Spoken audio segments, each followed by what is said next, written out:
Assalamualaikum listeners. Before we start the show, I wanted to remind you guys of a very, very exclusive offer, which is essentially our Patreon, WhatsApp, Boys in the Cave chat that, mashallah, like, alhamdulillah, I think it's probably one of the best WhatsApp threads you can be on in history, to be honest, because like the amount of, mashallah, like knowledgeable people that are there, because we do add our guests from the show onto that chat, as well as our very insightful listeners that are Patreon members who are on the chat as well. You know, there's mashallah, very amazing discussions happen. So we have the sort of guests that we do have on the Patreon WhatsApp chat is the likes of Dr. Jonathan Brown, Asadullah Ali, Dr. Samir Mahmood, Tariq Tamar. We also have the likes of, Mohammed Taba, Mohammed Ishaq, and many, many others as well. So you definitely don't want to miss out such an opportunity. So we have even sheikhs on it, like Sheikh Omar Baloch, Sheikh Osta, for example. So you definitely don't want to miss this opportunity to be in the same chat as such wonderful thinkers and brilliant minds and the sort of discussions that we have. So if you want to be part of the inside conversations, definitely join our Patreon page, our $5 Patreon tier. Inshallah, you can join us in the WhatsApp group. So all you have to do is go patreon.com/boysinthecave. It's $5 Patreon tier, and at the same time you're also benefiting our project to keep on going smoothly, and at the same time also better our production quality, and inshallah we can improve better and then think about going into video, and that can only be done through your help. So inshallah, I hope people jump onto that and look into that, and also at the same time benefit BITC. So thanks for that, and I'll get into the show inshallah. So hope you enjoy the show.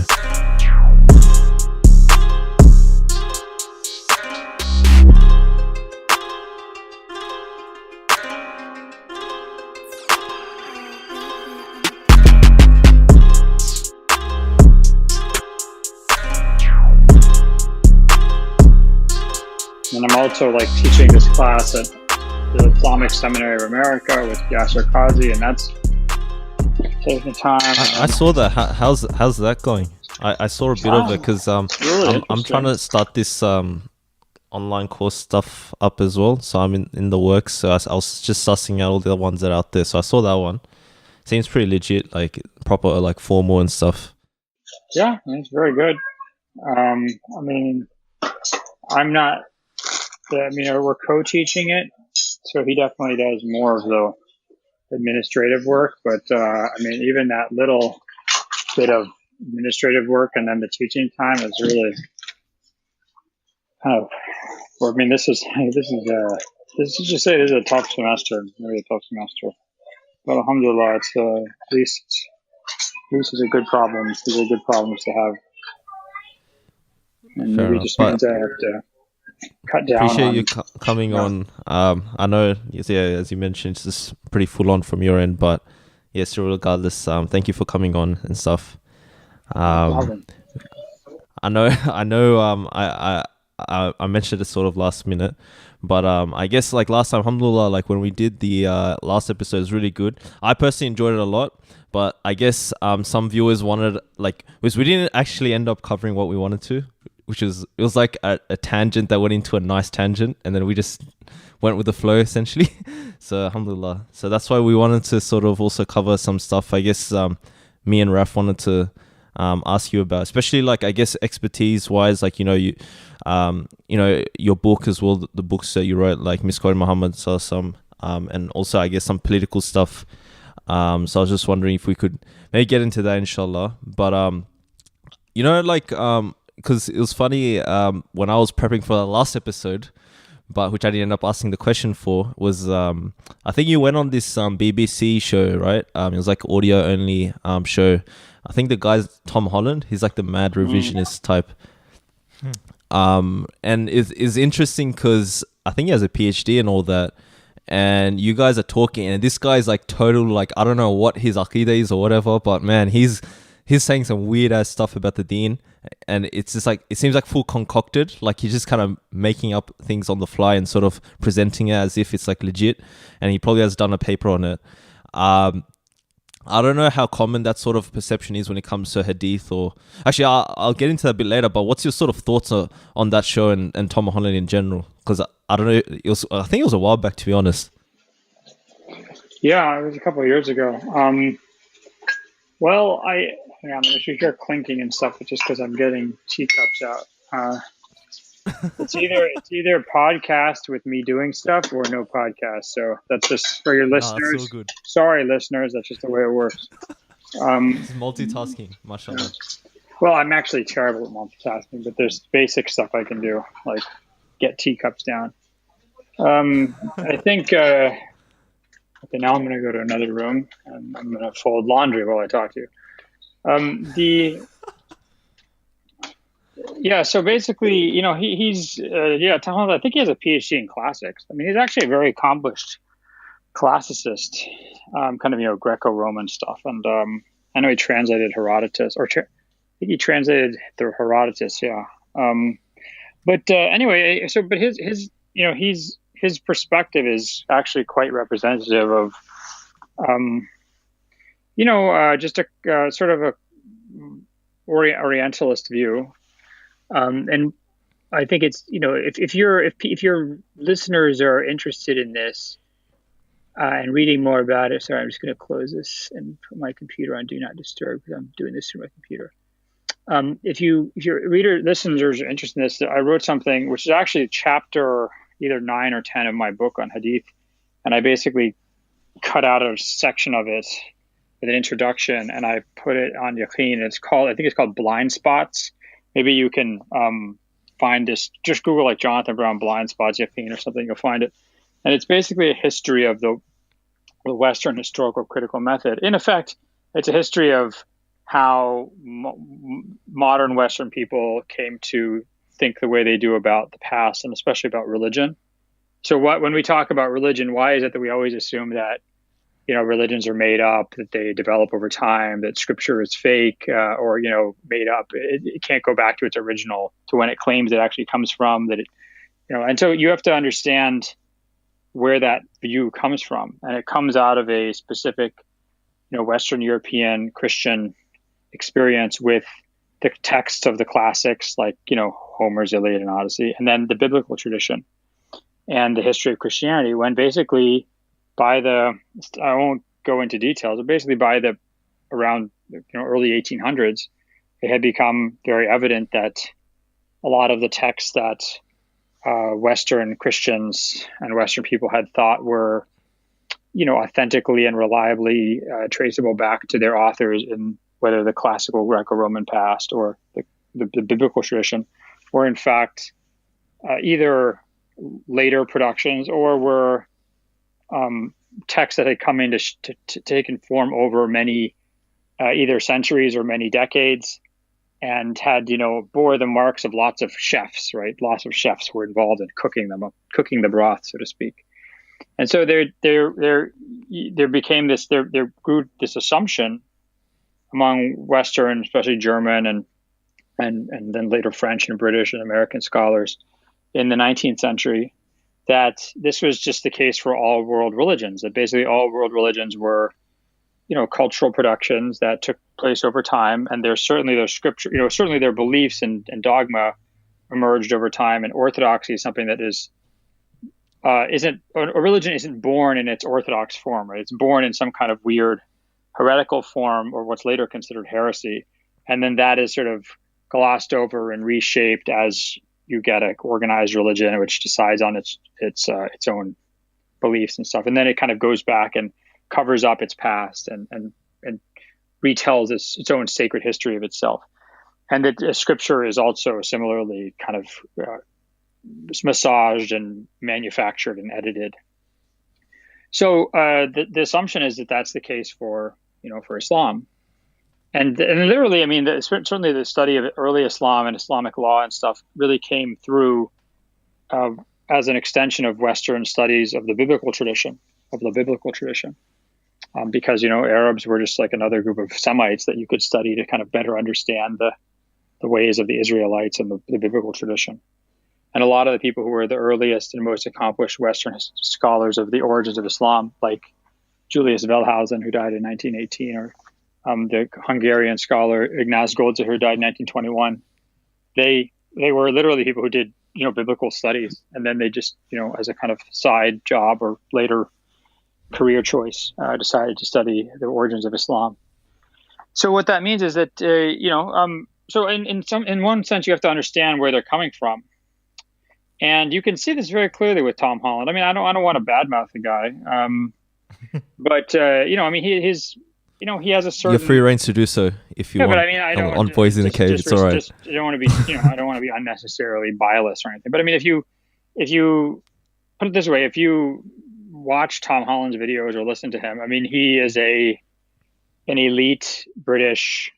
Um, I call them like tipsy Nigels. I don't know if it's insulting, but it's sort of like, you run into them at a cocktail party and they say, well, I was just reading the latest issue of the Royal Society, and I had a very interesting discovery they've made in Jordan, and apparently the entire Quran was written in Syria in the year 1300.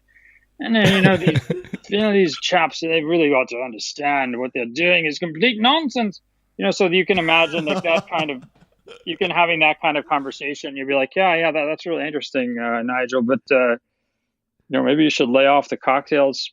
But I mean, so it's a mixture of like cultural arrogance and the assumption that the entire world, except for you, is just sort of lost in the darkness. And you know where you can see this is really like something like Indiana Jones, movies like Indiana Jones, the novels of Rider Haggard, which, by the way, I love those novels.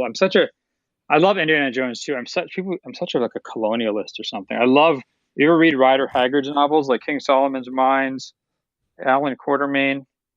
Like a bunch of British people go and figure out that, there's like the old like cartoon, the old, Tarzan serials they made in the 1940s and 30s and 40s, where like these white hunters would go into the jungle and get captured. And then they would realize they would look in their almanac and they'd find out there was an eclipse happening. So they'd be like, I will make the sun disappear. And then all the natives are dancing around and let them go. So that's the kind of you're attitude. about to be cancelled. You're What? about to be cancelled for liking colonialist films. No, I mean, I don't care. I seriously, I've always people already tried to cancel me for I like Indiana Jones. I don't care about that. These movies That was my are great. childhood, Indiana Jones. Like I just can't manage to find in my heart the disdain for Indiana Jones after course. how many times I watched the Raiders of the Lost Ark. It's six. That's that guy's PJs. Okay, We'll take the anti-Nazi part out of it and just leave the rest. We'll just be quiet. So about the rest. You don't like the anti-Nazi part? No, I said I meant you're gonna get canceled. Gee, So what someone's you're gonna saying crop is, that. so what you're saying. Wait, I want to be very clear. You're not saying you like Nazis. You don't like Nazis. No, like no. To be clear, yeah. Okay. My grandfather was thrown in jail for being a partisan and fighting against the Nazis. So not to say that necessarily in Italy. Are you the Italian one? Yeah, I am the Italian one. Yes. Rafael. Yes. I remember there was I think that you were chatting with Maheen on the Mad Mamluks podcast, and was there something about how I didn't wake up on time for an episode? And then I remember you just briefly said, "Oh, is that the Italian guy?" And so someone sent me that and said, "Hey, look, Dr. Jonathan Brown kind of knows who you are by name." Yeah, because we talked about the leper. Remember? We did. Anyway, yeah. the point is, you guys are distracting me. The point is, we were talking about Tom Holland, right? So you have to understand this perspective. It's in one sense, it comes out of a tradition's realization that its own origins are sort of made up, right? And and then they just assume that's true for everybody, and that they are going to go and kind of help everyone around the world free themselves from this prison of the past. Why are you going to be a prisoner to these weird, bogus religions that you follow when you can be enlightened and Western and maybe not even Western, but don't be prisoners to your own past, right? So that in one sense, like you have to understand that, one could call that an altruistic or a, quote unquote enlightened perspective. But then part of it also comes from colonialism and when you conquer the entire world, you automatically assume that you're in a position to judge those people and tell those people about their own lives and their own tradition, right? So that's you have to understand the perspective of this scholarship, and that's really what there's not too much of that now in Islamic studies, and now Islamic studies and Middle Eastern studies and religious studies, I think, has other problems. It's not so much a Western centric sort of Orientalist problem as it is now it's more of a deconstruction and kind of progressivization and activistization of scholarship, that where everything doesn't really matter what's reliable or true or good arguments anymore. Just a matter of what fulfills certain sort of social justice agendas. But anyway, so let me finish. Sorry, I keep don't get me on another tangent, or you won't. The same thing will happen that happened last time. It's a good tangent. It's all right. Yeah. So, but then a good way to understand this is that the idea that religions change and that scripture is not as it couldn't have sort of arrived in its original and lasting form, that it had to go through some kind of significant editing process. This becomes essentially an article of faith. It's almost an article of dogma for Western scholars of religious traditions. And so they just assume, they assume that it has to be the case that the Quran did not actually come from the time it says it comes from, that it has to have undergone serious change over time. And so they'll concoct whatever bizarre argument or chain of argumentations they have to arrive at that conclusion, even if it means ignoring the best evidence, right? So a good example of this is with Tom Holland, with his, and I wrote an article about this, is in his book, The Shade of the Sword. He says that, the Muslims basically got the 5 daily prayers from Zoroastrianism. And his argument was that, so of course, they say, well, Muslims we don't have early Islamic history written down. It's only written down, in 150, 200 years later at the earliest. But, so how we have to go and figure out what their original version of their religion really was. Where did they get this stuff from? So he says they got it from Zoroastrianism. What's his evidence? His evidence is I think it's a 12th century Jewish text from Spain, which turns out actually to be partially fraudulent anyway, and that's discovered in like the 19th century. But it's a 12th century text from Spain, quoting an 8th century rabbi in Iraq. Okay, so mind you, remember, what's Muslims' problem with their history is that they didn't write their history down for, let's say, 150, 200 years. So how do we solve that? We go to a guy in Spain in 1200, so fully, 600 years after Islam starts. But it's okay, because he's quoting an earlier figure from the 700s. Mind you, if a Muslim quotes an earlier figure, it's not allowed. But this guy's quoting this rabbi from the 700s, who says what? He says that when Zoroastrians convert to Islam, a lot of them didn't stop drinking immediately. Okay, fine, whatever. This is not new, but it has nothing to do with the 5 daily prayers. Nothing. So, this whole, what is it? There's no evidence for this. And yet you have in the Muwatta, which is an early, one of our earliest surviving texts in Islam from the late, the mid 700s of the Common Era, right? It talks about the 5 daily prayers. So you have there's a Chinese traveler, I think, who's in Kufa and Basra in the 700s. He talks about the Muslims go to pray 5 times a day. So you have all sorts of evidence, which is reliable historical evidence that Muslims have these 5 daily prayers.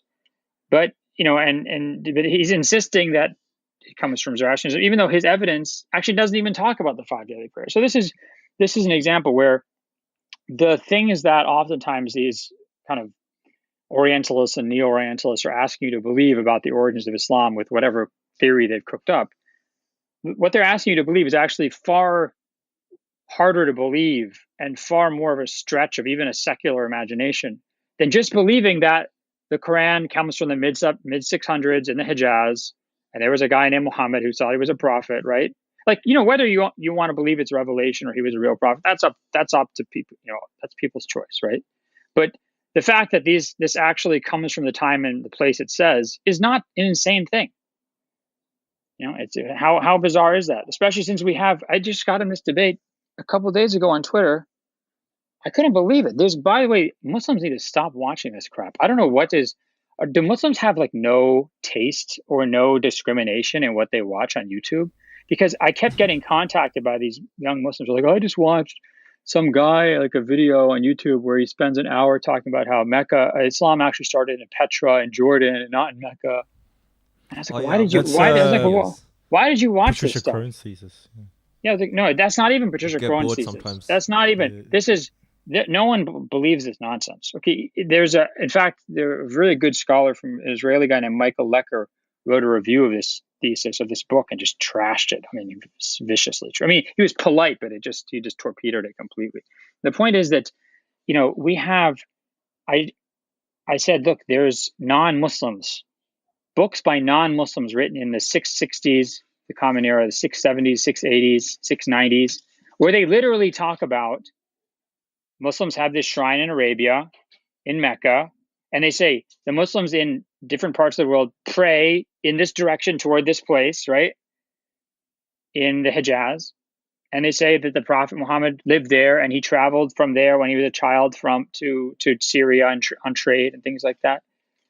And, so my point is that not only let's say you don't want to believe anything Muslims write because we'll say Muslims are unreliable. Even non-Muslim sources would show you that this religion or whatever, this movement originated in the Hijaz in the mid 7th century. Anyway, so that's my response to this stuff, is that you have to understand that it's really about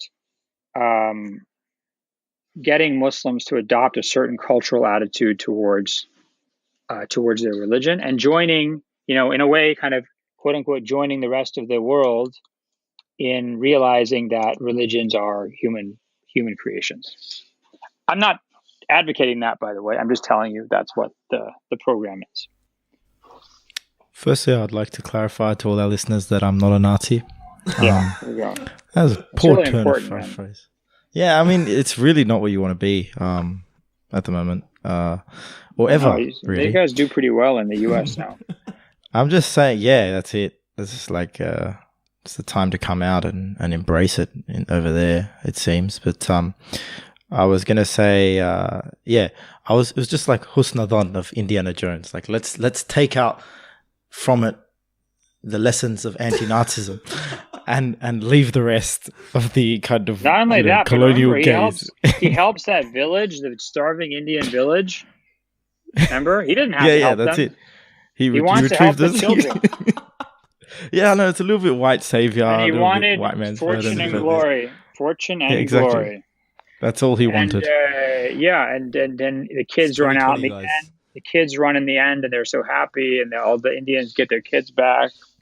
Because if he was a real colonizer, he would have taken those stones for himself and put them in a museum in London somewhere. Everyone knows that. Yeah, but the shades, it's like the shades of colonialism. It would be right now in the. Well, remember, if you remember from Indiana Jones and the Last Crusade, he does want to put everything in museums. Remember in the beginning when he's a young guy played by River Phoenix.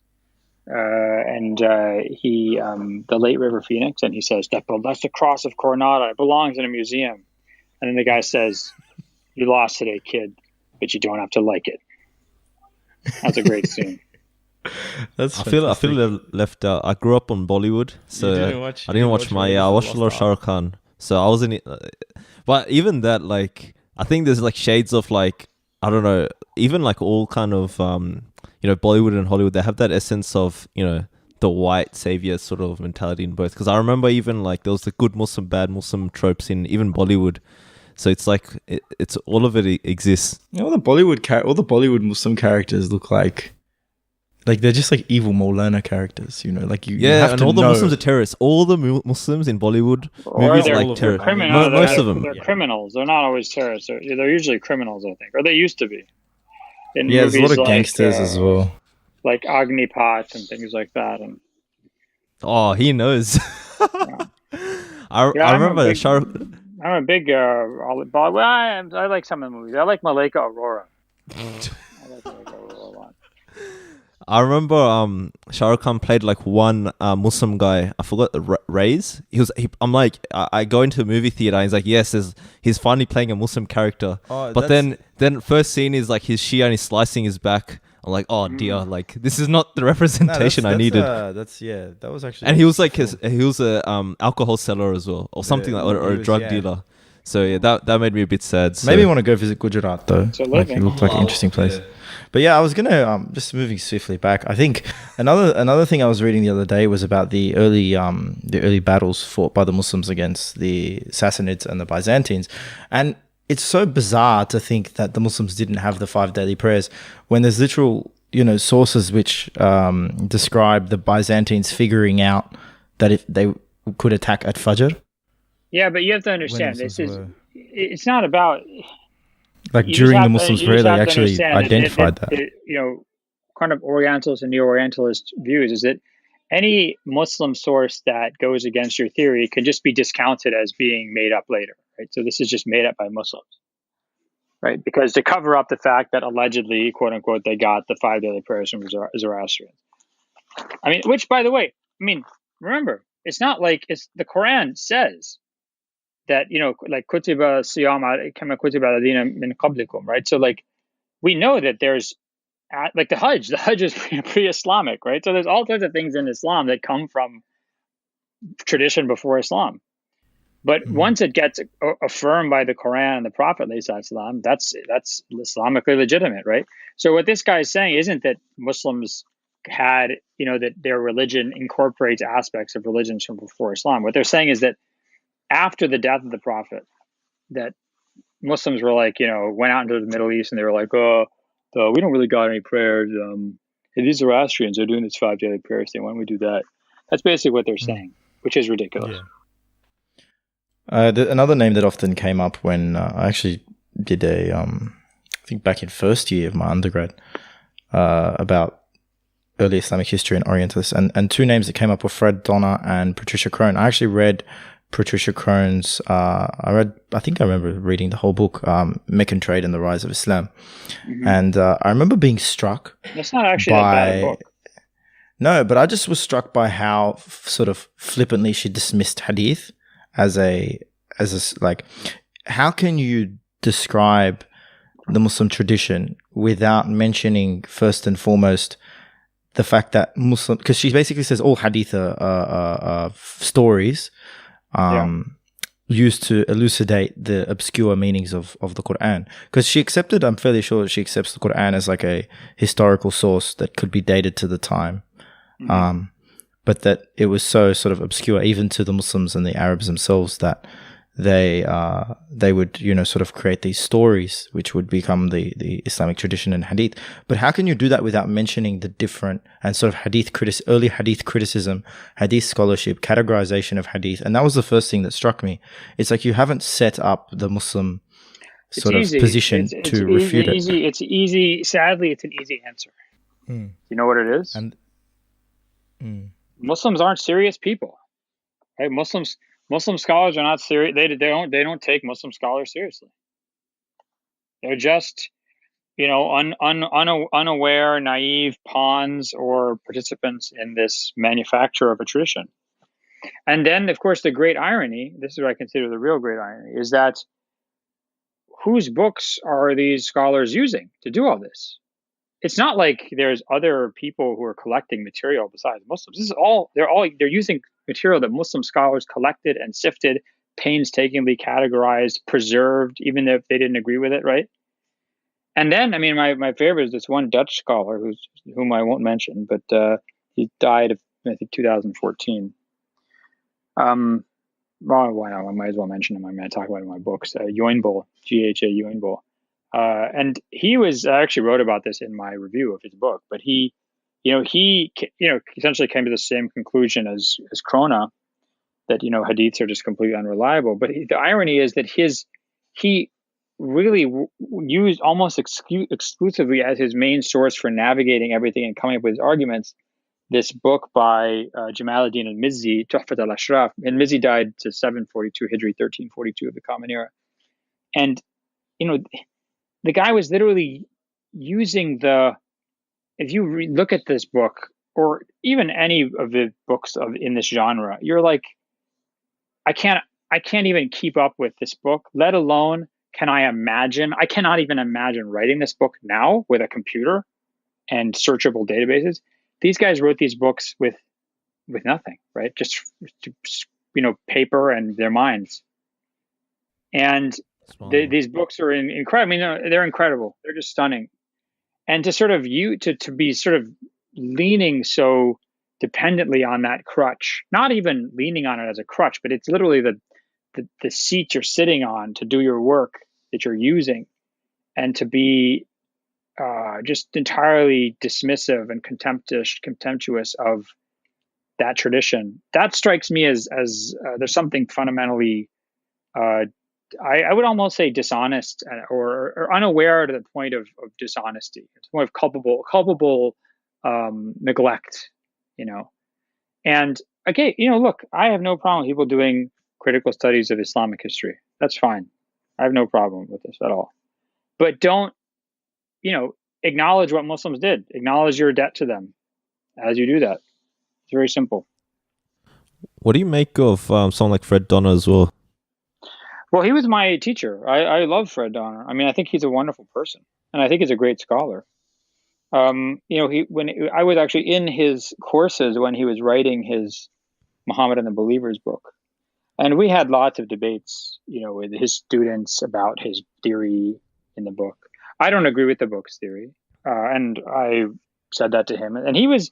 That's what I'll say about Fred Donner. He's an extremely fair person. I mean, professors are oftentimes like borderline psychologically unstable, usually on some kind of spectrum, and they can Oh, be really? very. Sorry, No, just to add quickly, it's because even with my experience, like, because my major is finance, funny, but anyways, I all my kind of elective subjects, I made sure I did it in like humanities or philosophy or arts or etc. And I've generally had like pretty good experiences with all my philosophy professors. They're fairly fair and all that. In grad school is different. In grad school. Okay, in what way? Can you explain? Because I mean, it's like, just you know, you're spending a lot more time with these professors, and they are, you know, you're potentially a competitor to them. So my whole point is to say that you know, that Fred Donner is not like that at all. He's, you know, you could sit there in class and say, you know, I really don't totally disagree with your theory, and this is why I'm going to give you, you know, A, B, C, D points. And he would just say, thank you. He would just be very sociable and pleasant about it. And he was very fair. And so we had lots of disagreements about his theories, but he was always a very supportive advisor. He was my advisor, a very supportive professor. And I really benefited a lot from him. And what do you think was the crux of his like sort of theory? Yeah, for people who don't know or aren't familiar necessarily with his work, could you summarize it briefly, the idea of the Believers movement? He wrote a lot of books, but his latest book, I think it's his latest book, is Muhammad and the Believers. And if I remember correctly, his theory is basically that Islam starts out as this sort of kind of apocalyptic ecumenical movement of, you know, everybody is like, believe in God, the days of God are coming, the end of the world's coming, and so you can be Christian, you could be Jewish, you could be whatever, and you can kind of just get on board of this sort of belief in God movement, this apocalyptic movement. And the identity of being Muslim as a separate identity really only forms, I think he says, in like the time of Abd al-Malik bin Marwan, so roughly like, you know, 690s to early 700s. And you know, I had lots of disagreements with him, and other people have noted problems with this thesis. And I think the best examples come from the Quran itself. And we would say, like, what about this verse where it says, you know, we're Muslims, or like we're the, you know, we're the Muslimin, or like we're Samahum Muslimin, things like that. Or the fact that you can't just be, as far as I know, there's no evidence in the Sirah that we have, or the Quran, that you could be, let's say, like Jewish.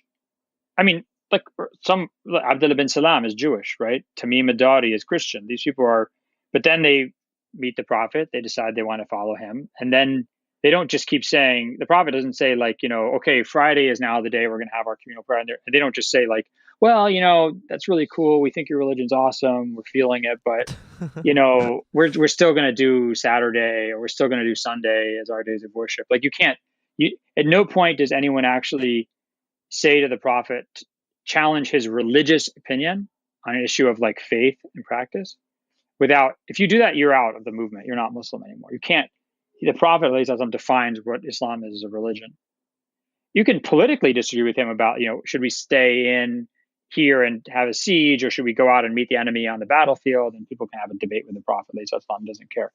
But in terms of like when it comes to deciding like what your beliefs are and your worship, there's no evidence that you could say, no, I'm still part of this other community.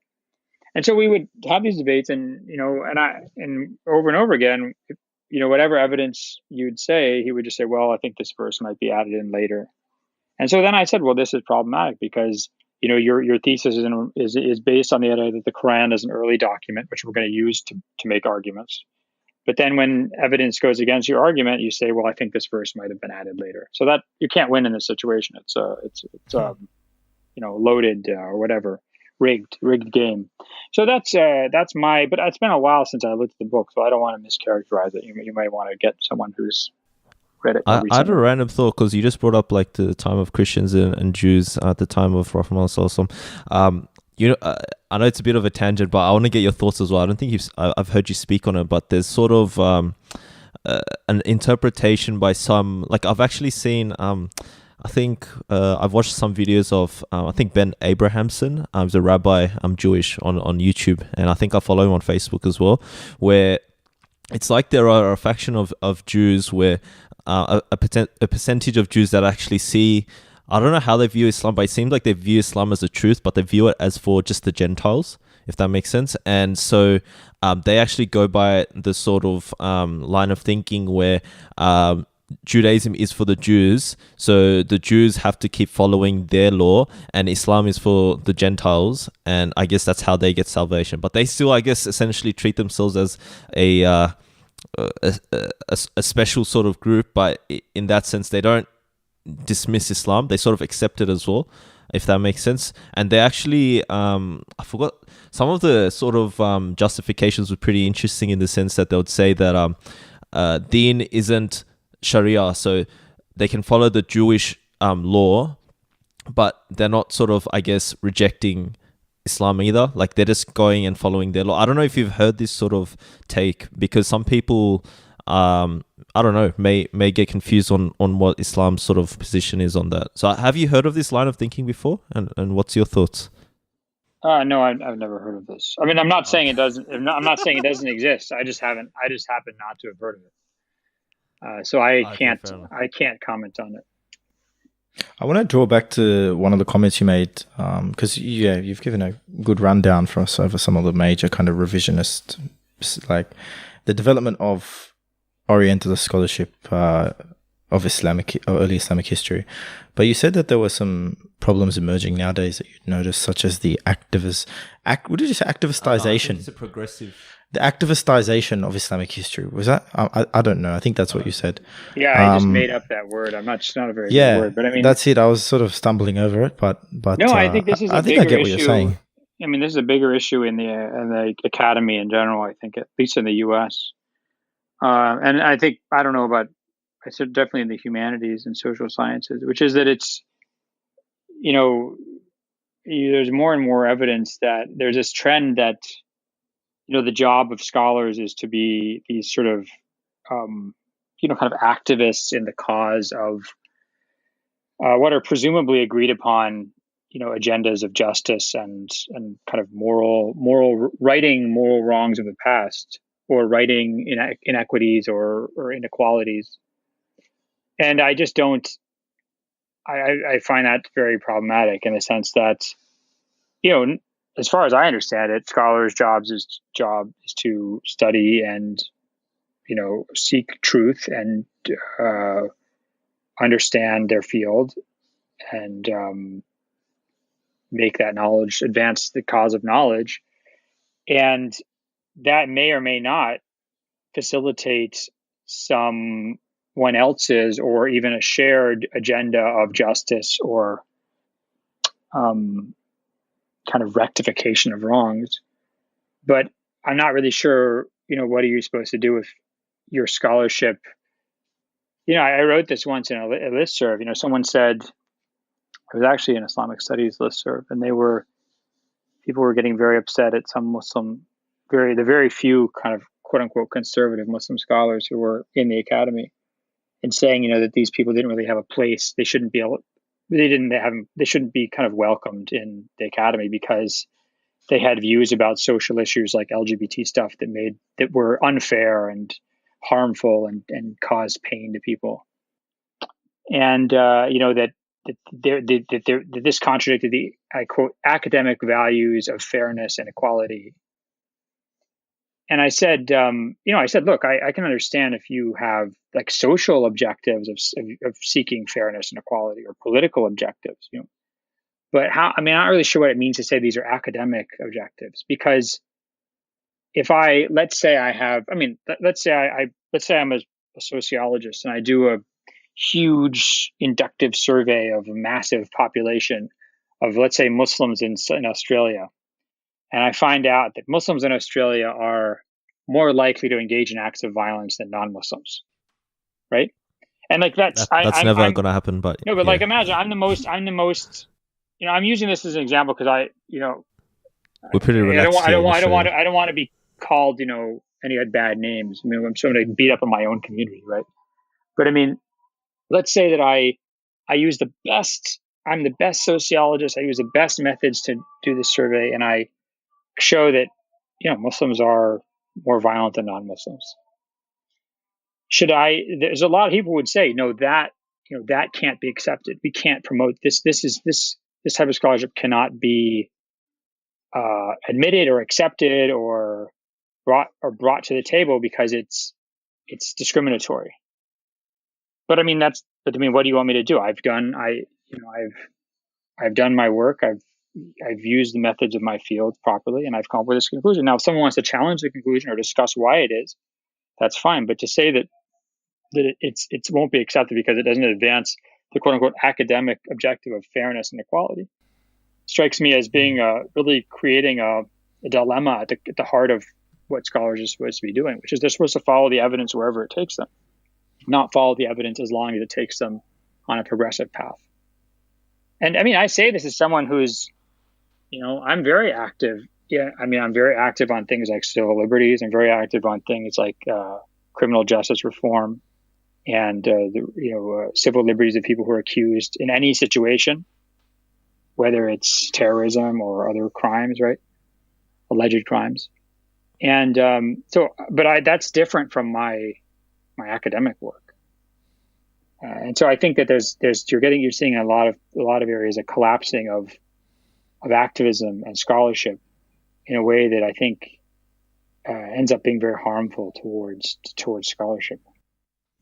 It's rather stifling of it, and in many ways, it's not conducive at all to an environment of sort of intellectual flourishing, because you're going to, if you take it to an extreme, then I feel as if you're going to actually end up at the point where your ideas can't be questioned. Certain ideas become sort of, even in a critical academic sense. Like I'm personally, for example, using, a case study of like 8th century Baghdad under the Abbasids, sort of critical approaches to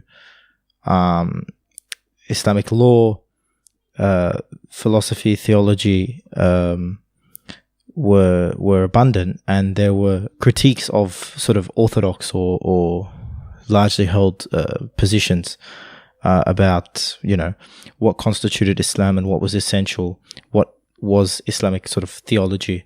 And the thing is that kind of was conducive to the growth of the entire sort of Islamic orthodox Ash'ari and Maturidi schools, because it came out of the environment of having to critique the Mu'tazila.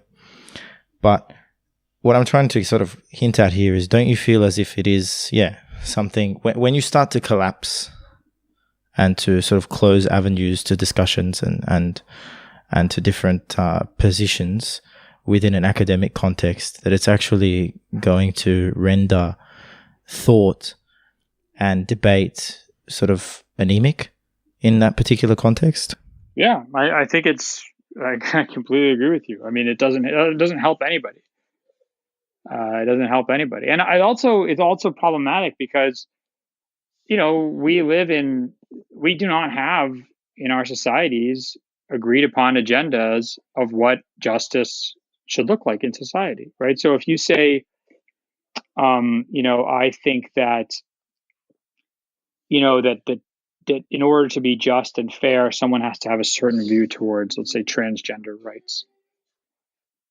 Well, there's lots of people in our society who are reasonable and intelligent and educated and conscientious and good intentioned, and they totally disagree with that. Or they might have a totally different set of idea of what the proper rights for transgender people are. And that's, to pretend that there's some agreed upon vision that we should all be working for as scholars, and that our research should be supporting that or in service of that, I think just ignores a sizable, if not majority, position in these societies, and that's also a very well reasoned one. So I think that it also masquerades as, it sort of reminds me of Muslim scholars in the past when they'd say, like, it's inconceivable that someone could not have the position that our madhab has arrived at. Mm-hmm. So, of course, there's like other major madhabs that don't have that position.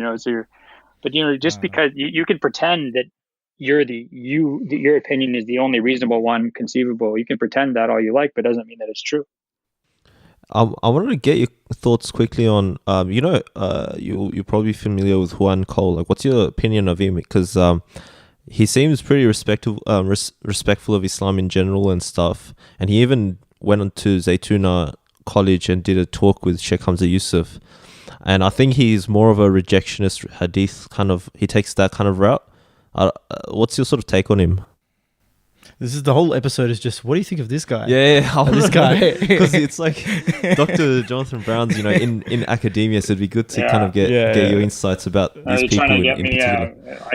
Say something, slip up so we can snippet it and it can go viral, inshallah, online. And then tag Juan Cole in the post. I generally like Juan Cole's work. I actually haven't read his new book, so I don't know. And I actually don't. Not only that, but I don't even know the main argument. And so I'm not trying to get out of answering your question. I just I actually do not have the requisite knowledge awareness to answer the question. In general, within academia, like we talked about, the sort of activism stuff that stifles discussion. But what about just in general? Like, what do you feel that the direction of? I remember once you've actually recommended people not to take Islamic studies and just study traditionally and stuff like that. But Muslims, yeah, Muslims. I mean, Muslims who are interested in learning about their religion, I recommend not to do Islamic studies. If they're interested in Islamic history, then they should definitely do it. But not if they want to learn about their religion. I think it's useful, especially to engage with the kind of main intellectual trends especially in the Western context. It's useful if you have a background, right? But a lot of the problem is a lot of these Muslims they don't actually, they're doing this to learn about their religion. They go to Sunday school or something, and then they want to learn about Islam, and they go to college, and so they take an Islamic studies class, and then they end up, very disillusioned or confused. Have you speaking of this is really interesting talking point. Like, I found from my experience, like, alhamdulillah, I had enough grounding because I took a sort of philosophy class that was I forgot the title of it, but it was basically God and Evil, and I think that was like one of the weeks specifically. So I remember like thinking that if I didn't have this grounding of my sort of aqidah, and I feel that even like I would say like I have the sort of basic foundations, but I know many people aren't in my sort of position who would have taken this class. They would have been sort of had so many doubts. Have you found this kind of phenomena where I guess Muslims that are just Muslim and they sort of take these classes, they have their sort of faith shaken by sort of what they encounter in university, especially taking these classes? Have you found this like to be sort of a frequent thing, or is it more a small percentage? It's sort of tough for me to say because, I mean, maybe when I first started out teaching, I've been teaching for, like 14 years now, So, when I first started out, maybe more so, but since I've come to Georgetown, I mean, I'm pretty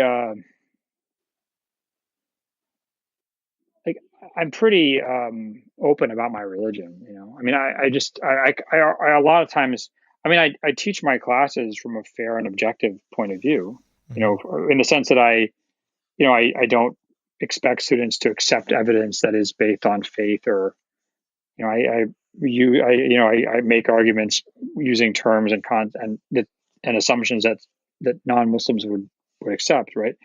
But I definitely I'm very open about like a Muslim perspective, and so I think Yeah, that I if you read were your to, My Rate Professor's page. Everyone says you're very passionate about what you talk about, which is good, alhamdulillah. So I was doing a bit of stalking. so well, that's nice. But I mean, so my point is that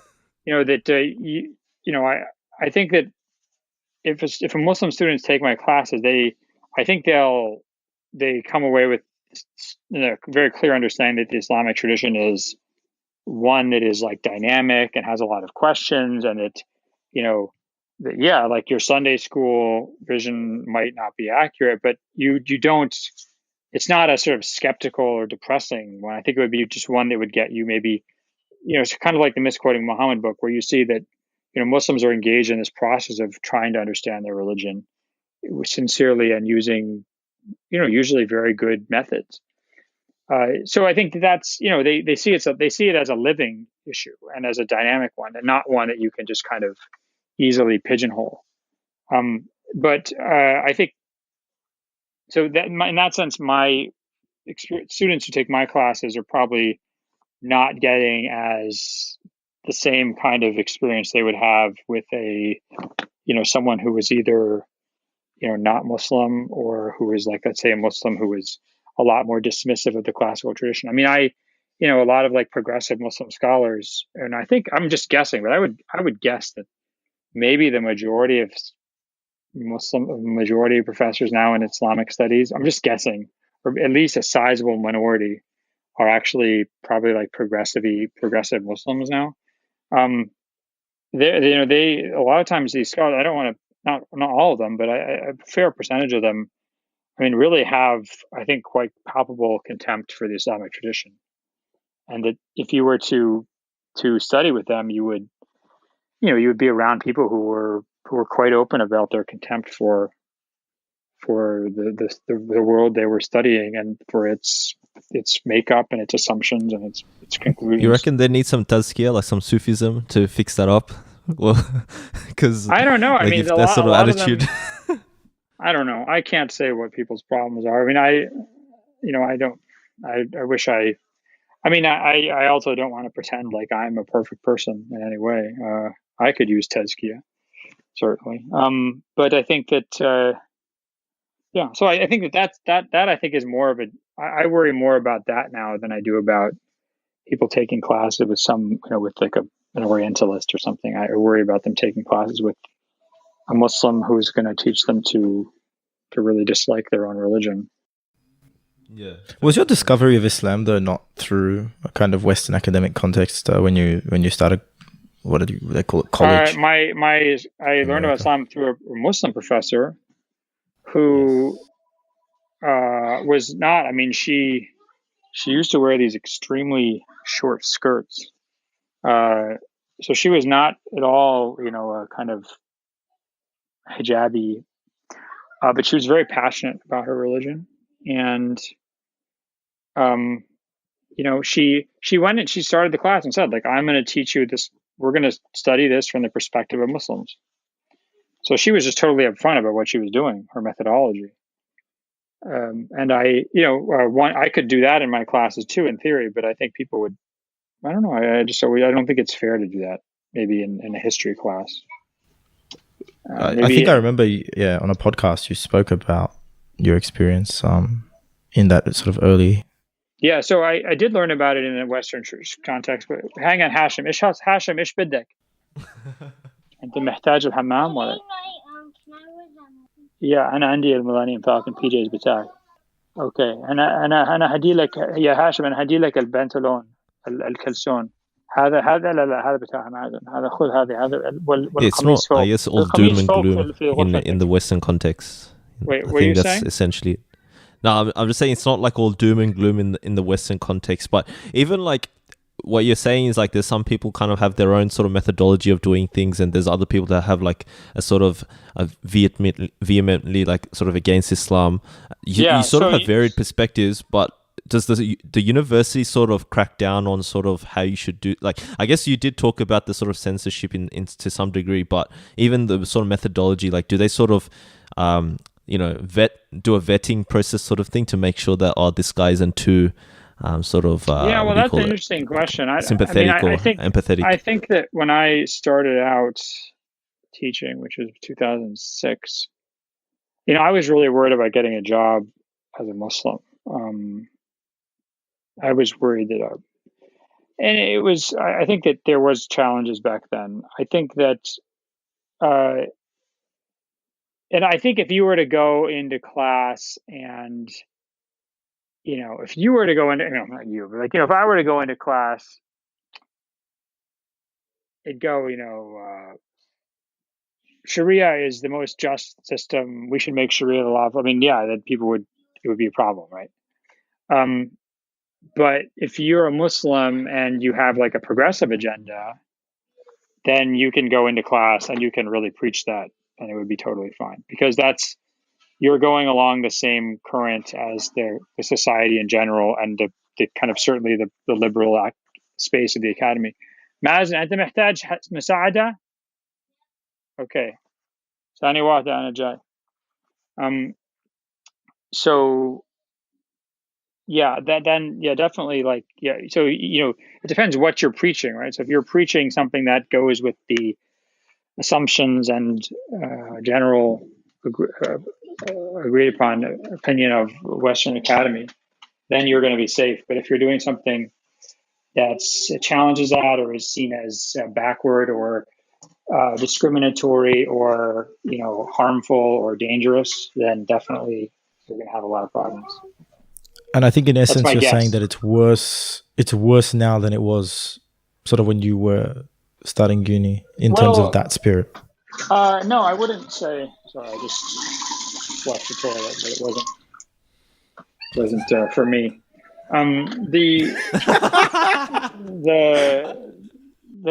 Basically that. No, I don't think it's worse. I think in some ways it's better, because, actually, I don't know how to judge it. I don't know what to say, except to say that it's certainly a much friendlier place for Muslims, but it's a much friendlier place to certain kinds of Muslims, right? So, ironically, if you're a quote unquote, conservative or quote unquote traditional Sunni Muslim, it's probably just as hostile as it ever was, and actually maybe more so. But if you're a liberal or progressive Muslim, then it's infinitely more welcoming than it would have been, let's say, 15 years ago. What was it in your early sort of interaction with Islamic studies that was particularly inspiring to you? Like everything? Because what was inspiring to me? Yeah, I mean, you became an influential. Else. So I became Muslim, and I just wanted to learn about my religion more. And I was in a university, and I just assumed that what you did is you took classes on it. So I didn't know anything else. And it wasn't until later that I found out about like traditional, that you could actually go and study traditionally. I just didn't know about that. And also I really learned about Islam from a very kind of, Fazl Rahmanian, Muhammad Abduian, Muhammad Asadian perspective. So I didn't have a lot of, for me, the ulama was sort of this, like, these people who had kind of become obsolete, and they didn't understand that things had to change. And so it wasn't until I really spent time around Muslim scholars that I learned to be more humble, and I learned to appreciate the Islamic scholarly tradition a lot more. Speaking about the sort of Islamic scholarly, I want to ask you about, like, because in your book, right, you talked about essentially how, I think it was more at the beginning, if I recall correctly, where you spoke about how every group sort of latches onto Islam and sort of justifies Islam through that manner. Like, I guess, for example, you'll have HT guys from HT will be saying, we'll follow Islam, or Ikhwani say, I'm doing this for Islam, but they're essentially like two different groups. Or even I guess even to add to that, nowadays there's this cult phenomena where, you have this sort of far right or alt right sort of crowd that sort of view Islam in through their sort of lens of, it's I don't know, it has a Sharia, it has it wants to build an Islamic state, so it's not as bad, and so some I guess the people who embrace Islam from the far right will view Islam through their way, so it becomes a sort of reductionist take rather than how it is a sort of diverse sort of scholarly tradition, how me and you were sort of talking about it. So how would you sort of navigate the whole aspect of who sort of speaks for Islam and who does what for Islam? Like, are we just sort of left to be like, look, there's so many groups, there's so many people doing different things, it is what it is, like there's not much you can do, or you sort of find that sort of one group that's on the haq, capital T, truth sort of thing, and then kind of let them speak for Islam, if that makes sense. For me, it's like, I'm cool with Ash'ari Aqidah, Sufis. I think they speak for Islam, who are a bit more activist side rather than not pandering to rulers. I don't know. That's just and engages with all sort of ideas in society. So like, what's your sort of take on that? Like, I guess who speaks for Islam and how do we navigate that? I mean, I tend to try to be as ecumenical as possible. And what I mean by that is that, you don't it's a mistake to talk about all these different groups doing different things. There's all these different groups and they actually agree in common on a lot. And what they agree in common is, al-ma'lum min ad-din bid-durura. Those things are known essentially as part of the religion. And they, they have a love for God, a love for the Prophet, a veneration of the Quran, a veneration of the Prophet, and and as long as people have that, I have no problem dealing with them and learning from them. And where I draw the line is when people become. What about like far right and ISIS types? Wouldn't they say that as well? Like, how do you sort of navigate that as well? Then, I mean, what do you mean far right? Like. I guess what I was talking about more like maybe Muslims that have that sort of far right mentality, or far right people who embrace Islam that still have that baggage of viewing, sort of. Are you talking about like alt? Those sort alt of types, alt, yeah. Like who have the ideas of masculinity and alt-right or whatever it's called. Yeah. I mean, look, I understand their perspective, right? I mean, they have a lot. Their concerns are legitimate. I mean, they say our religion is being watered down. We're basically being gradually forced to accept certain things in society and in moral values that our religion doesn't accept, and that they're very concerned about that. Those are totally understandable and actually totally valid concerns. I have the same concerns. I mean, I don't agree with being as. I don't necessarily think one should be as strident and as caustic as they are all the time. But I mean, I certainly have the same opinions a lot of the time about my worries, for sure. I guess to add to that, I think almost all. I mean, if you went to a super madhabi or a super Sufi, they would have the same concern. You know what these guys are always talking about. You can imagine things they're always talking about, right? Go find me a Muslim who doesn't also worry about those things. If they're not, then they're usually like a progressive or a super liberal Muslim. And yeah, I get very worried about that. But the idea that the only reason that we associate that with a kind of right is because they're just the most vocal about it all the time, and they get the most attention. But the fact of the matter is, I mean, most Muslims don't agree with that kind of stuff, and they just don't think you should be an asshole about it. Yeah, and I guess speaking about like, because that kind of goes into politics, like in terms of, because wouldn't you say though, like with those, okay, we're talking about how they sort of united the fact that love of Allah, Rasulullah, etc. But wouldn't you say like each group, how they sort of do active, now I'm talking about like on the ground, like activism, like how they sort of go about doing that sort of activism will manifest differently, and each one will have their own sort of way of doing it, which will cause more harm than good. Like, for example, we'll see the sort of the alt walla bros, whatever, like obsession with LGBTQ, and we know the sort of how you got berated by that and all that sort of stuff. And then I don't know, I guess HC will be like khilafa, and it will just manifest differently on the ground. But wouldn't that be like problematic in a sense of achieving a sort of collective good for Muslims, if that makes sense? I mean, I think that Muslims have to have more of a sense of clarity of purpose, and that's a real problem we have, which is we don't have a clarity of purpose, but I think that actually there's, for example, if let's say HT people, they're out talking about the need for Muslims to have like political unity. I agree with that. That's fine. And then let's say there's people who say, we need to fight against changes in social norms that are anathema to our religion, dangerous to society. Okay, fine. And there's other people who say we need to do tazkiyah and purify our hearts. Okay, that's true. We do need to do that.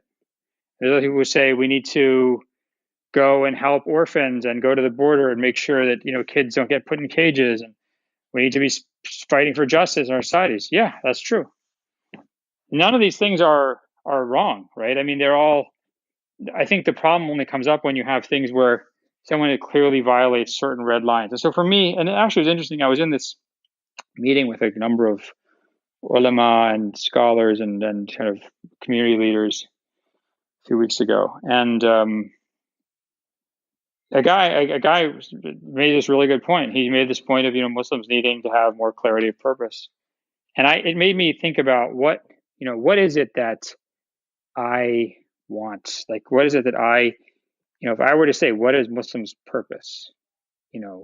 Obviously Muslim purpose is to worship God, but to believe and do good deeds. But, what is our purpose in, let's say, Australia or in the United States or in the UK? And there I would say, I could be wrong about this, and I'm really open to being corrected. But what I kept thinking is, I want to be able to be a fully functioning 3-dimensional human being and citizen, right? I want to be able to talk about what I think is politically good. I want to be able to talk about what I think is socially good and bad. I want to be able to advocate for what I don't want to have my rights as a citizen constrained by someone telling me that it's extreme or that I have to be a certain good Muslim, and that's what I want. So I think that's possible in the West, though. I think it is. I hope it is. But my point is that look at like a conservative Christian. I don't know if they have this in Australia, but look at like a conservative Christian in the United States. These guys go out and advocate for whatever they want. If they think that the U.S. should go and invade South Sudan to save the South Sudanese Christians from some evil group, they're going to go to Capitol Hill and they're going to start advocating for that. If they think that they don't want to have certain types of things taught in their schools, they're going to go and start advocating for that. If they think that, et cetera, so they'll do whatever they want to do. You know what I mean? They'll push for what they want as the vision of their society and their families and their surroundings. And I want Muslims to be able to be citizens like that. But you don't fear as if that's kind of never going to be the case, given the lobby of anti-Muslim and just anything really. Look, that's. I'm not saying it's easy. I'm just saying that's. I was asking myself, what would I like to happen? And I think that's the answer. Yeah. And in an ideal. And then why is that important? Because then you can ask yourself the question, okay, where then do we start? You said you were talking earlier about people working at cross purposes. And okay, so let's figure out if that's our objective. Let's figure out how do we use this to help us draw red lines? And I would say that it actually helps us draw red lines. So one of the things, like have always been very vocally against, is this sort of agenda MBZ, I call it, the UAE agenda, right? And it's not because I don't like the UAE or something. It's because the UAE government has put major American and European and probably Australian Muslim organizations, mainstream Muslim organizations in the West, has put them on its terrorism list, and it has advocated for the UK and the US and other countries in the West to put these groups on their terrorism list as well. They are trying to get regular American Muslims locked up, right? And that's like, look, that's we can that is beyond the pale. That's unacceptable. And they're obsessive about this agenda, and they push it everywhere. And they get everyone who works for them and who's indebted to them and who sucks from their teat to push this agenda too. So that's where you say, whoa, this is problematic. Okay. If someone how do you sorry, just to add quickly, because we know, like, as much as me and Raf have talked about how much we've have a lot of respect for Sheikh Hamza Yusuf, but then when he has these sort of ties with UAE specifically, like, how do you take that on board? Like, you'll see scholars that essentially have these sort of ties, and it makes you kind of confused in the sense that, like, these guys are very respectable, but why are they doing this? Like, how do you navigate that in general when it comes to holistically as a Muslim community, considering the amount of power they have and reach they have as well? Well, I think one aspect of it is, what exactly are you looking to these people for? So, for example, the people that I studied with the most in Egypt, and one scholar in particular, I spent like so many hours and months and months and months, like, with just me and him studying, is this, a scholar, Osama Mahmoud in Egypt. And another scholar I didn't spend as much time with, but was a big influence on me, Ali Juma in Egypt. And their politics I completely disagree with their, they're like deep Sisi supporters, and I completely disagree with that. But these people they're alamas. They're incredibly knowledgeable. They're some of the smartest people I've ever met in my life. And I just recognize that they have their reasons. I actually wrote about this in the introduction of the second edition of my book on Hadith. I wrote about this. And you just like the Sahaba, they fought wars against one another, and they physically killed one another. But they were all doing what they thought was right, and they each had their own arguments, and they just disagreed with these other arguments. And the consequences were severe in this life, but it doesn't amount to saying that someone is not a Muslim, or that they don't know anything, or that they're not knowledgeable, or that they don't have other things to offer. So I think that's one thing. But those people are distant, right? I mean, they're not in the United States. And when we're talking about in the United States, or let's say in Australia, then there's an aspect of, I don't get fatwas from those people, because I consider them, unfortunately, a lot of them to have been, politically, that compromised. They're servants. I mean, if it's something like, Sheikh Ali Juma gives a fatwa on, the najasa of, like frogs or something like that. I mean, then that's I don't know how you'd politicize that, but no, it's going to be but I mean, well thought. That they're very clearly politically subservient to certain agendas. Do you really find it something that's easy though, or something that's possible to justify how they could consider it to be in the best interests of Islam and Muslims? Look, here's the thing. Either these people are monsters, in which case, how can we ever justify or make sense of taking anything from them, right? Or we have a serious disagreement, but that disagreement only involves a certain sphere of life, and it doesn't involve other spheres of life, and it doesn't involve other areas of knowledge. And so we can take from some areas and leave others. And I think that's just undisputedly actually the Sunni position. Nusalli wara kulli bir wa fajr. Pray behind, and lana khayruhu wa lahu aibuhu. These are good positions. And it's very hard for me to say that. I mean, I'm very passionate about some of these things, and I've toiled and cried over them and worried and tried to make sense of things as much as the next guy. But this and is you're yeah, that's it. And you're very you're far more mature and level-headed than a lot of us younger zealous types as well. So but it's the fact that it's difficult for you, someone like Sheikh Hamza. Don't sell yourself short, Raf. You guys are so someone like Sheikh Hamza. I really, I mean, I have a lot of respect for him, and it's fun. It's interesting. I have a lot of. I feel really close to him in a way. He reminds me a lot of my father. It's weird. I feel like we have a very similar background, me and him. So I feel a lot of closeness to him, and I think he's really important. I think he's done a lot of good work in his life. I think he has a lot to offer. And I disagree with him, and I've had this conversation with him many times about the UAE and about and recently I said I think that this Forum for Peace, I think that they're exploiting you. I think that they're abusing you. I think that they're threatening your legacy. So you've said this like sort of to his face already. Yeah, many times. And what's his sort of response? Unless it's like a secret. I mean, I don't know how. I mean, he has a lot of respect for Abdullah bin Bayah, who's his teacher, and I think that.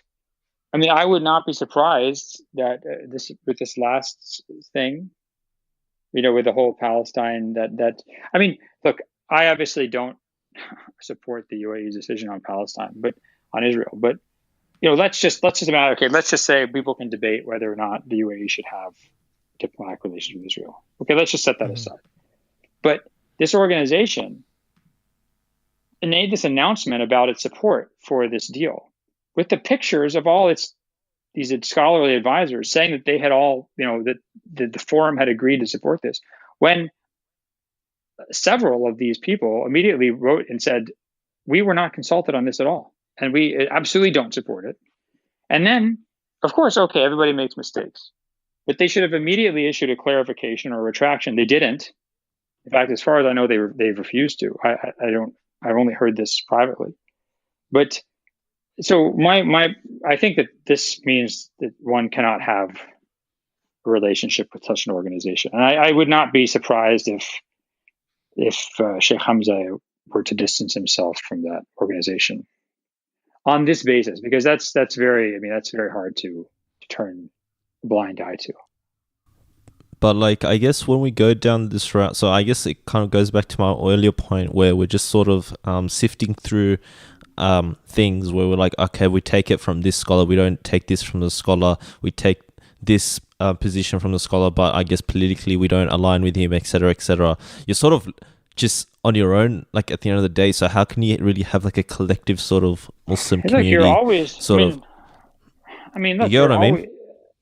You're always on your own. I mean, in the sense that in the end, you have to make a decision about what you listen to and what you don't listen to. There's no escaping that. But I think that you try to be as I said, as ecumenical as possible. You try to give as much husn adhan as possible. You try to be as open to the jama'ah and as welcoming to other Muslims and as helpful to them and to allow them to help you as possible. But then you just have to figure out what your red lines are and then what kind of red lines those are, right? So when I say that things like pushing the UAE agenda in the West is a red line, right? Or breaking BDS, or consciously breaking BDS is a red line for me. That's a red line politically and kind of communally, but it doesn't mean that I don't think people are Muslims or that I don't see them as having value or that I don't, still want to read their books or something. I mean, like Abdullah bin Bayah's books, Sheikh bin Bayah's books, some of his books are incredible. I mean, I like some of his smaller writings on the concepts like al-haja wa darura shar'iyya. I mean, they're amazing. They're just exceptionally high quality scholarship. They're just head and shoulders above everything else written on the subject, in my opinion. So I would never stop reading those books or even recommending that people read those books. I would always recommend them to people. Even though I very openly would say that I think that he's become a servant of a tyrannical government that is harming the cause of Muslims and damaging their rights in an unacceptable way. Yeah, like just to add quickly, me and Raf, we know someone that sort of, let's just say, keep it kind of vague, has sort of loose connections with the UAE government. So he was just telling us that essentially they're just, it's like Islam to them is just, okay, we'll go and pray. But when it comes to sort of getting the sort of I don't know, the material wealth or getting power, it goes like they do all they can essentially. Like it's sort of like a sort of way that they sort of perceive life is just completely different to how we sort of perceive. You know what I mean? Again, let's be as open and as charitable as possible, right? So let's just say, you know what? Let's say you have a friend who all he does is pray, and the rest of the time he's just trying to make money. You know, he's okay, fine. That's, you know what? Okay, you want to do that with your life? That's fine. You don't care. Religion for you is just prayer 5 times a day. Alhamdulillah. But if then that person starts doing something like working for the government to try and put you in jail, then you're like, hey, man, you know, like this is not acceptable. So I think that's really where one has to start. Shout out to all the anti-CVE activists in Australia as well, because that literally happens here. Yeah, so like something like working in CVE. Now, if someone says, like, I'm very open in the sense that if somebody says, like, for example, the U.S. government comes and says to me, you know, we want you to come and give a presentation to, you know, Donald Trump about, well, I don't want to use Donald Trump because he's obviously a terrible person. I mean, he's across the red line, yeah. Yeah, but like, you know, because I just don't think this person is sincere in any way, right? But let's say Barack Obama, right? President Obama, during Obama, if he wants you to come and give a presentation to President Obama about, you know, Islam and Muslims and stuff like that, of course I would go do it, right? I mean, I would go do it and I would go say what I thought was correct and right. And if they got angry at me, and they would say, okay, well, I did my duty. And if they said, well, we're never going to invite you back, you're going to be persona non grata in Washington, D.C. for the rest of your life, I'll say, okay, no problem. But so, I mean, I don't have a problem with, let's say, working with governments. I mean, these governments, after all, are funded by our tax dollars. There are governments. But there's when you have certain programs like CVE, which are clearly designed to and function to criminalize Muslims and limit Muslims' rights to be fully fledged citizens and human beings in our societies, then you can't tolerate cooperation with those agendas, with those programs.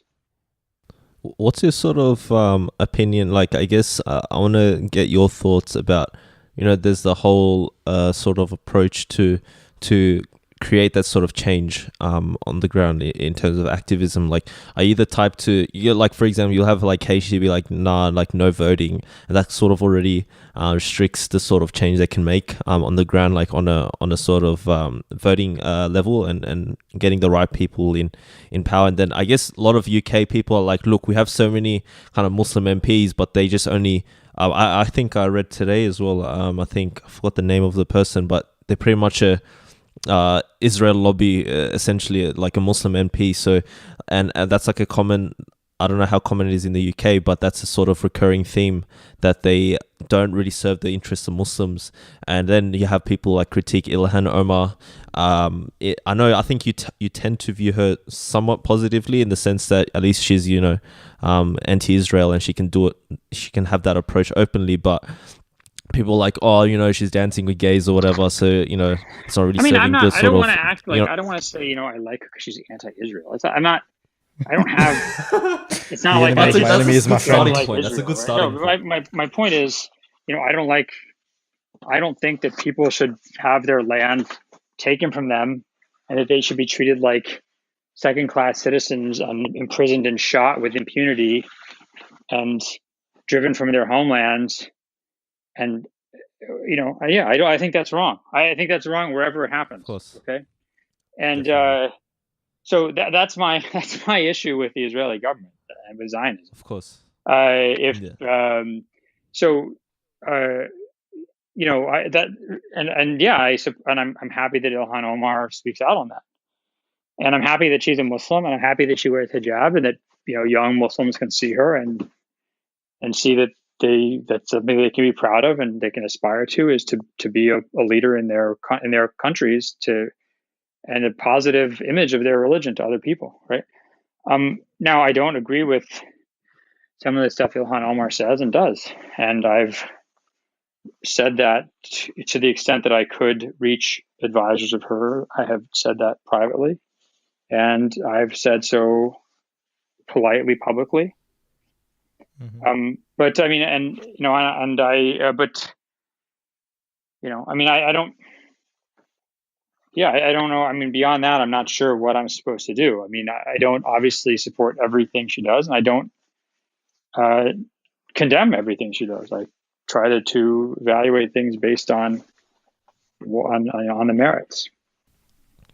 So basically, like, I guess my question would be, what approach would you take to create change? Would you just kind of rely on the system, get the right, Muslims into the system and try their best to make change? Because I guess people will make the argument that the system is the problem, but it's not like we can just come in and change the system per se. Well, so what's your sort of take?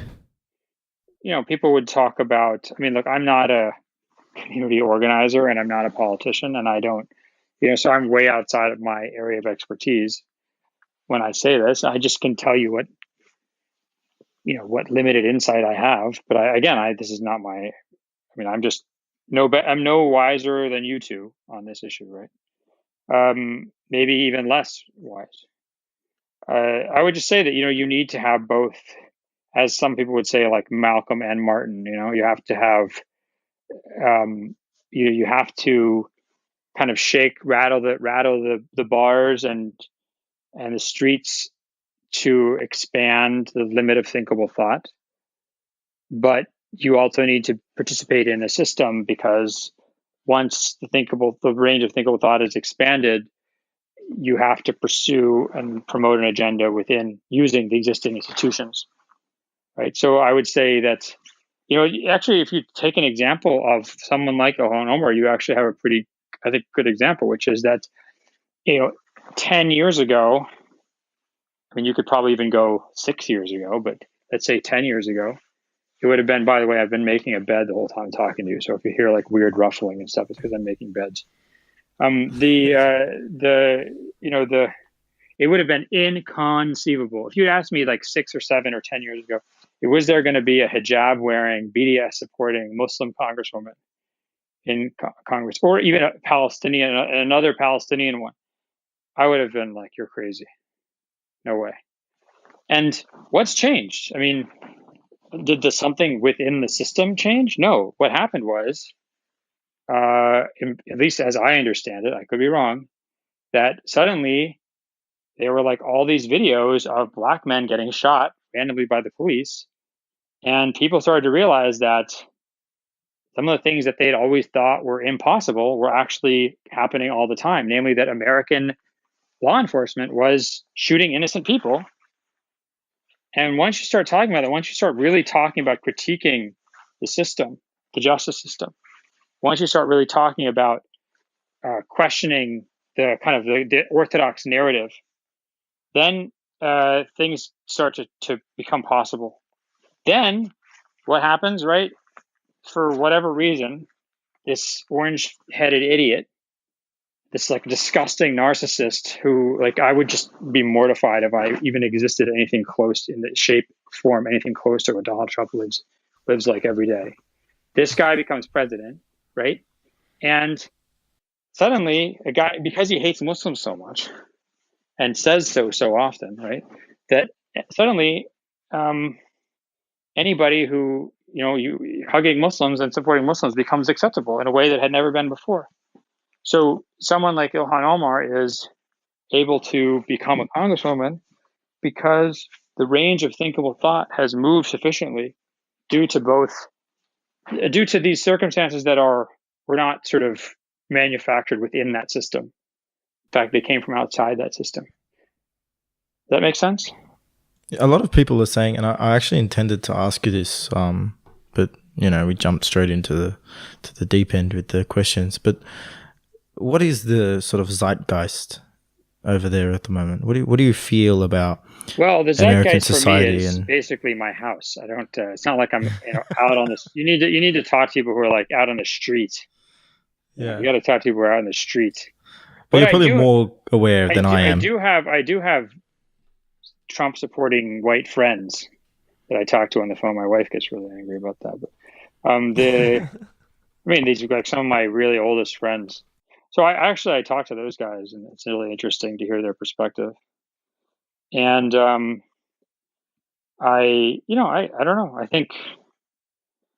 I guess I can only tell you what I sense, but I think that it's a real. Well, you have like two totally different spheres, and this is well known now about like the effects of social media and everything. That like my friend, one of my friends who I talk to, a really good friend of mine, who's a Trump supporter, he thinks that he calls like Ilhan Omar. He's like he's got a lot of, let's just say, he uses a lot of bad words, right? For AOC, a lot of bad words. And he thinks Democrats are insane. And he's not a religious guy. He's not even a particularly conservative guy. He just thinks that the progressive agenda and Democratic Party has basically gone bonkers. And that he's like, and when you have things like, what was this thing that happened? It happened recently. Like when if he heard something like abolish the police, he would just laugh and say, that's insane. You can't abolish the police. If you want to talk about reforming the police, he would just, he thinks that the Democratic Party is basically hostage to this extreme left-wing agenda. And he's and very... Muslims feel that way too, though. Yeah. So, that's why, that's actually completely true. But he doesn't, for him, thinking like, then there's people, obviously we know lots of Muslims who are very progressive and completely kind of enwrapped in that worldview.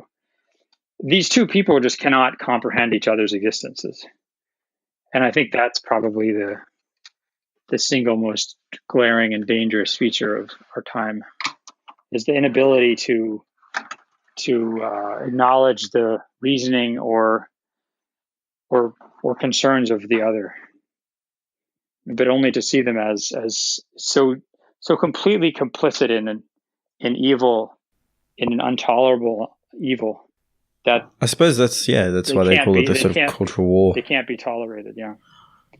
And I've seen Muslims who sit on either side of, like, pretty much copy paste either side of this political kind of divide, where you'll have Republicans supporting Muslims in the US context, citing the progressive agenda. And then you'll have Democrat-inclined Muslims. Everyone knows this, but Democrat-inclined Muslims who cite the sort of pro-Israel and anti-Muslim rhetoric of the Republican Party, among other things, as justification for their tendency towards the Democratic Party. Both those groups are right. Like, both of those points are totally correct. And problematic for a Muslim. Both of those, like, these two choices are not choices you want to make. Like, neither of these choices are desirable. So what do you sort of advise for people who are sort of caught up in this dichotomy and either side of the divide? Before, I guess, Doc answers, I want to get your thoughts quick, Rafael, because I guess in the Australian context, you see like a sort of a reflection in our sort of politics as well. Well, in spite of my comments before, which may have indicated that I'm a Nazi, I am in fact a radical leftist, and a bona fide socialist. But so I'm definitely going to be biased. I'm joking, sort of. But no, I certainly have a bias towards, because of my family context, like center-left and left-wing politics. Just, I grew up very, very skeptical and very, very sort of loathsome towards the right-wing parties because of their sort of tacit and sometimes explicit racism. And that was something that I could never stomach. And yes, there's sort of tacit racism from center-left parties as well, but they generally do a lot better than the right. So as a Western perspective, I think that it's more beneficial. But that's the context here. I'm sort of, there is a party in Australia that is going to approve the construction of your mosque, and there is a party in Australia that is going to be far more inclined to deny you that capacity to exist as a community. Just add quickly, like, wouldn't you find, like, especially as minority communities where essentially, like, we're trying to achieve change to some degree for Muslims to better our situation, but what's happening from a political point of view, whoever's a politician, is that they're looking at the Muslim community as pawns to get to, you know, I think Joe Biden's an example. People will maybe say that he's trying to, and no party, honestly, man, like, even though I said that I have my bias and whatever, everyone has their bias. I'm just aware of mine, so that makes me, you know, able to say it. But no party actually has a monopoly on the interests of Muslims. No party. Both. It's like, how do we get out of that kind of, you know, sort of problem where they're just looking to us as pawns? Because, like, for example, I'm going to Eid prayer, and literally before we start our salah, it's like a politician's there and then gives a speech. They have to show up to win the hearts and minds. It's a politician's khutbah. It's like the Vietnam War doc, you know, with the winning the hearts and minds of the people. What's the Muslim percentage of the Muslim population in Australia? Well, in Sydney, it's over 5% now, I think, or there and thereabouts. In our particular council area or our particular district, that number is between about 15 and 50%, depending specifically on where you are. So we're in the Muslim-dominated area now, but across all of Australia, I think it's about 2.5 to 3%. Interesting. So, yeah, sort of between the US and UK. Literally right in between, yeah. Yeah, I mean, I think that, you know, I don't know the answer to this question. But, I mean, on certain issues, I mean, look, I guess in some ways you have to ask yourself, what do you want your country to look like in 50 years, you know? Khilafah. How do you work for that, I guess? But, you know, to be honest, I actually don't know the answer to that question. I do not know the answer. So I can't. I've always felt that we need to try and figure out how to establish ourselves here as some kind of distinct and autonomous political entity, for the sake of, maybe for people who come from recent migratory, recent migration and who come from migratory backgrounds, like their parents are migrants or they're migrants themselves, they may not understand that. But 2 generations down the line, when you're raising Muslim children who have no recollection of any land or language beyond, you know, being Anglophone and living in a Western country, I think that it's very important to embrace some kind of, and I think the Americans are a bit better at it than us, to embrace some kind of idea of an indigenous identity.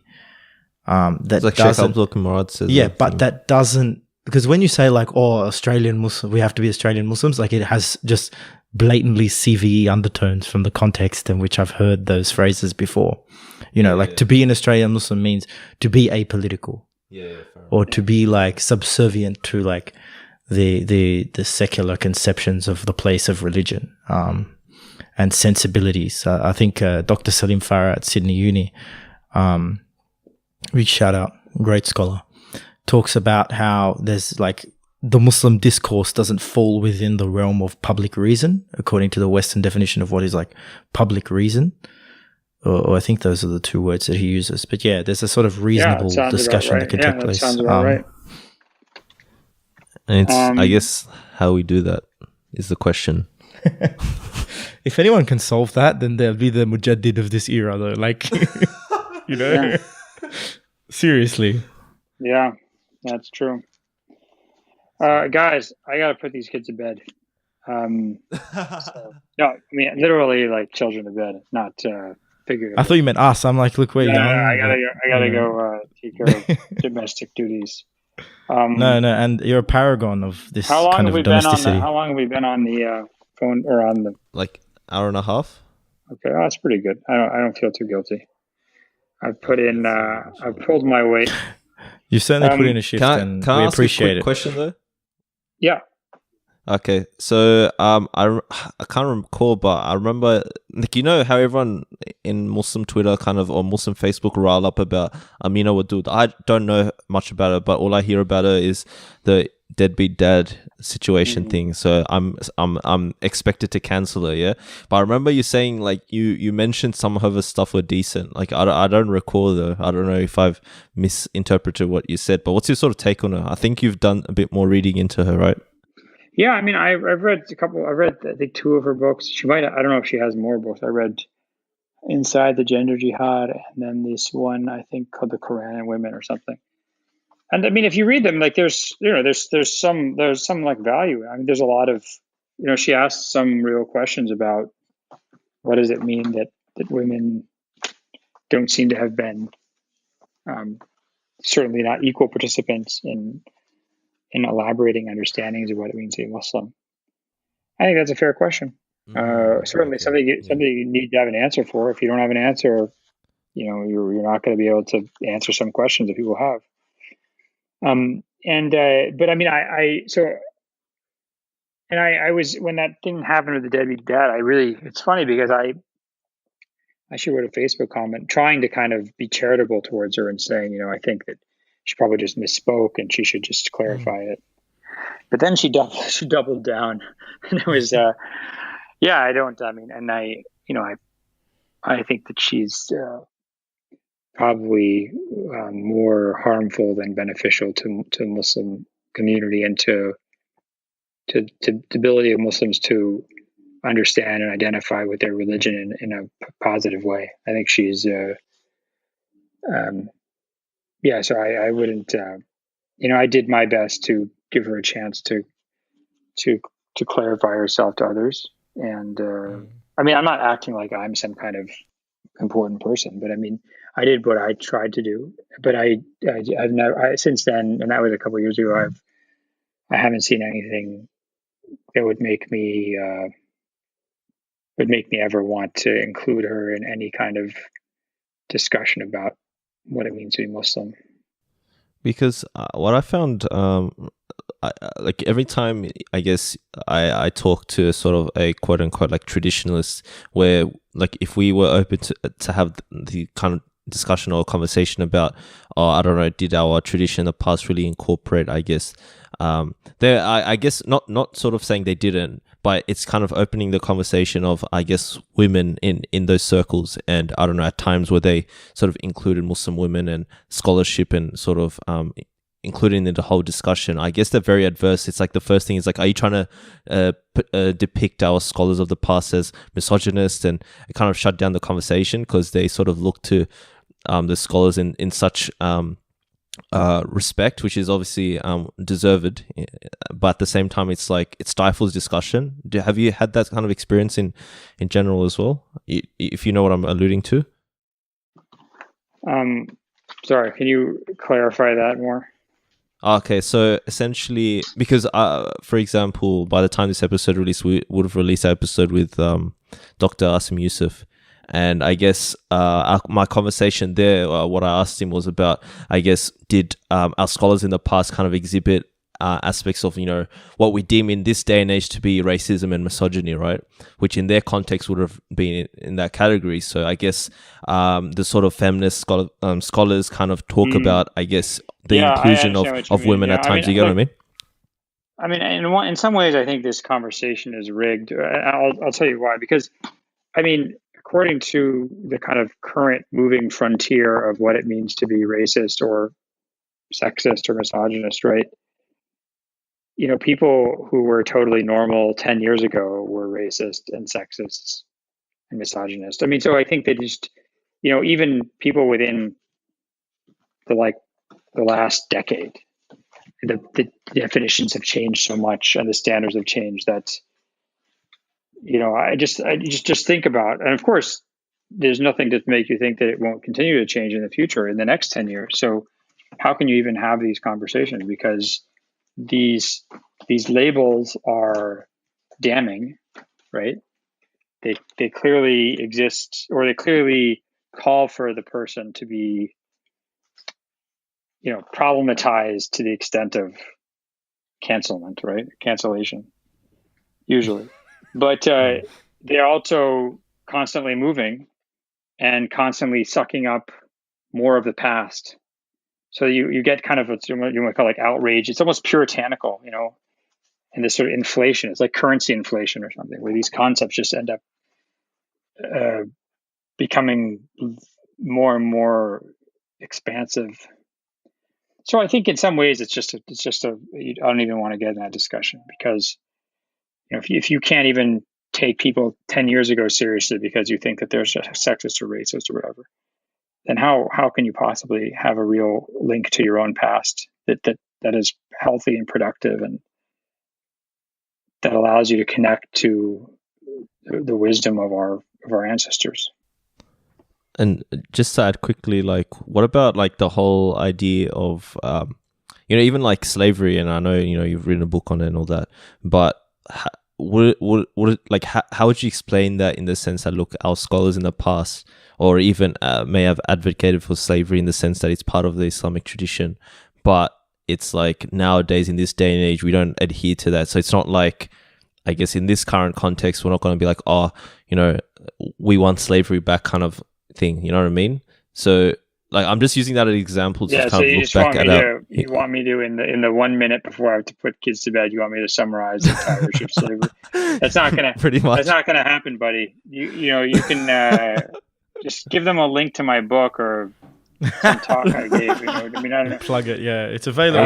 We get commission. We get commission for it. No, but I mean that's the reason I wrote about that book or wrote about that topic is precisely because of this, because of the problem it presents. I mean, it's so. There's a lecture, by the way, everyone who's listening, on YouTube. Yeah, the one out with Yasser Qazi. I think that's a good lecture. Yeah, brilliant lecture. But anyway, so my point is that like these, I think that it's just I don't want to say it's a trap, but it's just like a rigged discussion. Once you get into that discussion, you've accepted terms that are inevitably going to force you to alienate yourself from your past. And if your past sucks, then that's probably good. But if your past is one that you venerate as connecting you to divine truth, then you better be careful. Yeah, I think a lot of like I've found as well, like Muslims, they just like, I guess it's kind of like all groups kind of do it. Like HT, I guess, maybe not explicitly, but the caliphate, it's amazing, this and that, but it was like a tumultuous history with that. So it's about not looking, it's also being critical, but also level-headed and knowing that, I guess, the Quran and Sunnah is the truth, and we're just trying to navigate in this day and age, I guess, essentially. Like that's how kind of my approach is. Because before I was like, caliphate will solve all our issues, but then if anything, probably caliphate may be worse at times. Isn't that right, Rafael? Like, oh no, that's not like what I said. We've had this discussion before. Like, wasn't it like the caliph had like homosexual tendencies? Yeah, imagine that in this day. I mean, that Muslims would get heart attacks. Muslims would not have a great conception of what Islamic government post Rashidun. Now I really gotta go to bed. But you've got responsibilities. We appreciate you giving us part of your time. I'm not trying to interrupt the discussion, but fair enough. We'll see you at the Boys in the Cave Patreon WhatsApp chat, inshallah. This is Dr. Brown's in it. So tell me when this episode comes out. Yeah, I'll keep you posted, inshallah. But yeah, Jazakallah khair. As I mentioned to the audience, Dr. Jonathan Brown's in the chat, so you guys donate to our Patreon, inshallah, and you can have a chat with him. Continue the discussion.